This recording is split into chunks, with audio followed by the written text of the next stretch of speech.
Hi friends, ಪ್ರತಿದಿನ ಅಡುಗೆಗೆ ಸ್ವಾಗತ.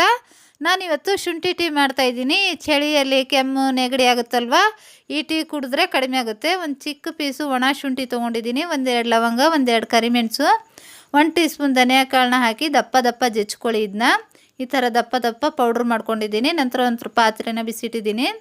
1 ಕಪ್ ನೀರನ್ನ ಹಾಕ್ತಾಯಿದ್ದೀನಿ. ನೀರು ಕುಡಿಯೋ ಗ್ಲಾಸ್ನಿಂದ 1 ಕಪ್ ನೀರನ್ನ ಹಾಕಿ ನಾವು ಪೌಡ್ರ್ ಮಾಡ್ಕೊಂಡಿದ್ವಲ್ವ, ಆ ಪೌಡ್ರನ್ನ ಹಾಕಿ ಒಂದು ಸ್ವಲ್ಪ ಬೆಲ್ಲ ಹಾಕಿ, ನಿಮಗೆ ಸಿಹಿ ಜಾಸ್ತಿ ಬೇಕಾದರೆ ಸ್ವಲ್ಪ ಬೆಲ್ಲನ ಜಾಸ್ತಿ ಹಾಕ್ಕೊಳ್ಳಿ, ಇಲ್ಲಾಂದರೆ ಸ್ವಲ್ಪ ಬೆಲ್ಲನ ಕಡಿಮೆ ಹಾಕ್ಕೊಳ್ಳಿ. 1 ಕಪ್ ನೀರು ಹಾಕಿರೋದು ಅರ್ಧ ಕಪ್ ನೀರು ಆಗಬೇಕು, ಅಲ್ಲಿವರೆಗೂ ಬೇಯಿಸಬೇಕು.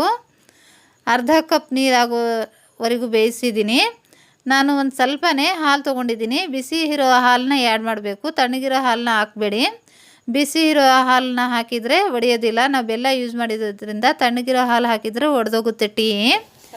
ಬಿಸಿ ಇರೋ ಹಾಲನ್ನ ಹಾಕಿ 1 ನಿಮಿಷ ಬೇಯಿಸ್ಕೊಳ್ಳಿ. ಈ ಥರ ಒಂದು ಕುದಿ ಬರೋವರೆಗೂ. ಇಷ್ಟಾದರೆ ಸಾಕು. ಗ್ಯಾಸ್ನ ಆಫ್ ಮಾಡಿ ಸೋಸ್ಕೊಳ್ಳಿ.